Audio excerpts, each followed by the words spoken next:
Located in Minneapolis, Minnesota, and this regional theater has 3 different performing spaces. First is the Wordle Thrust stage. Now, this is their most popular stage, and it's referred to as a thrust stage because it extends into the audience.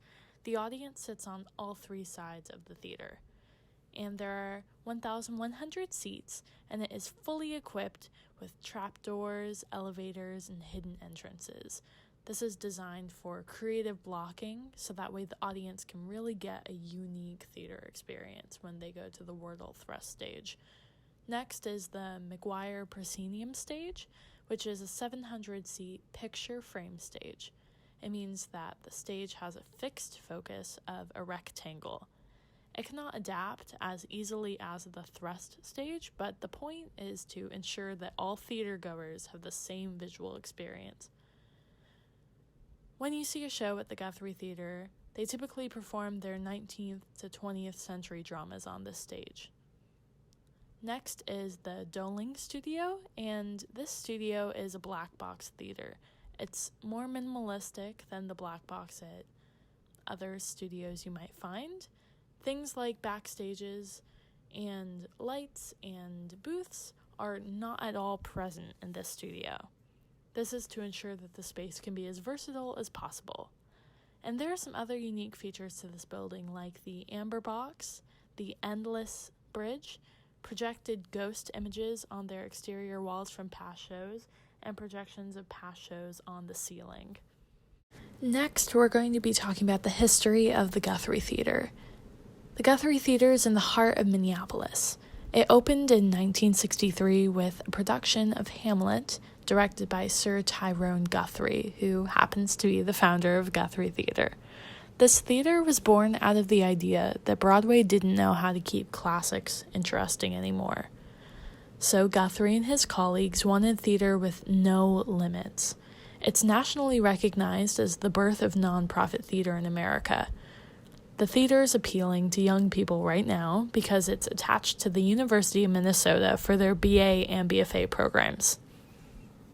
Their season coming up in the 2020-2021 year is, of course, TBD because of the coronavirus situation, but as of right now, the shows scheduled are Private Lives, Red Hot Patriot, The Little Prince, A Christmas Carol, Murder on the Orient Express, Tiny Beautiful Things, A Brittle Glory, Les Blancs, and In the Heights. So the demographics at the Guthrie have actually not been recorded since 1964, but of those demographics, a race was not listed. The age group was split 50-50 between anyone between 26 to 35 and people 50 or older. Their economic status was almost no blue-collar attendance recorded, professionals around 31%, housewives 23%, and students 18%, with businessmen being 13%. However, nowadays, a more accurate representation of their diversity is presented in their BFA program. Regarding the Guthrie's outreach programs, they mainly tend to stick around the local communities. And by investing in local partners and collaborating with them to create relevant programs and events, they quote-unquote strive to bring the community and the Guthrie together, both on and off stage. So where the Guthrie is located in the Twin Cities is a home of many Dakota and Anishinaabe people, as well as other Native communities. They really try to honor their heritage and relationship to this place by collaborating with the Turtle Theater Collective and the Indigenous Direction to create accurate work about, for, and with Indigenous peoples, which is honestly something we severely lack in this country, accurate work about Indigenous people.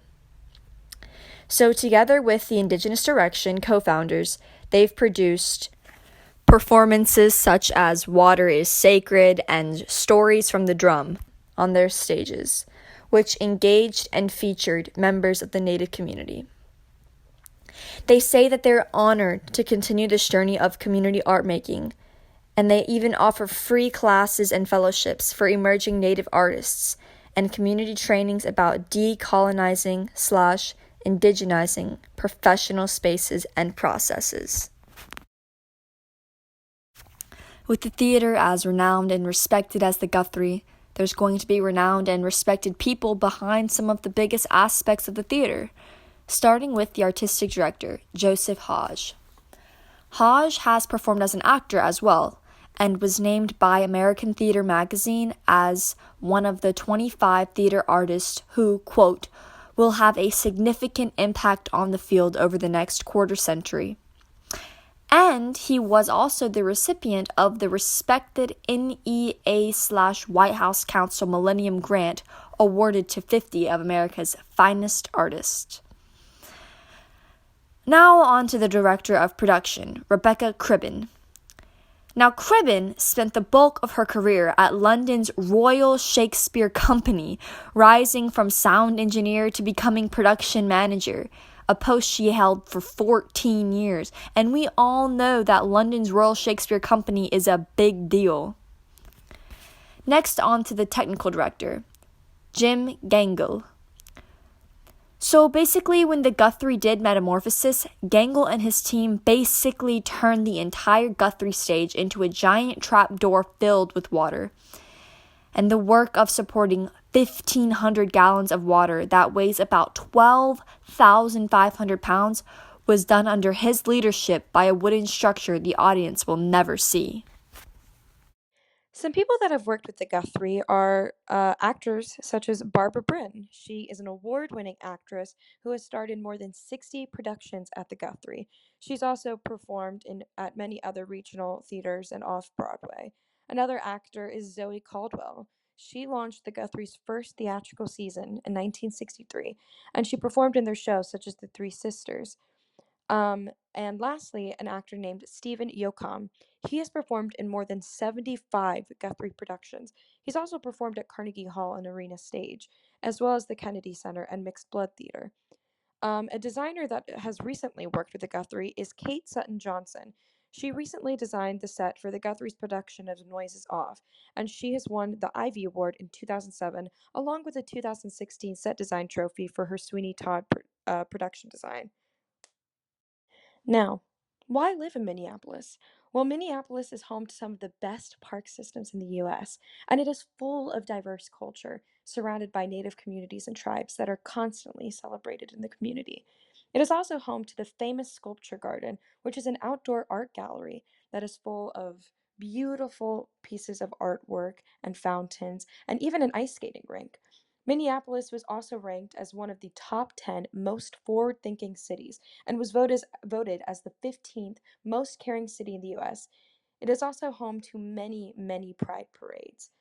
It is very close to the famous Mall of America, the largest mall in the United States.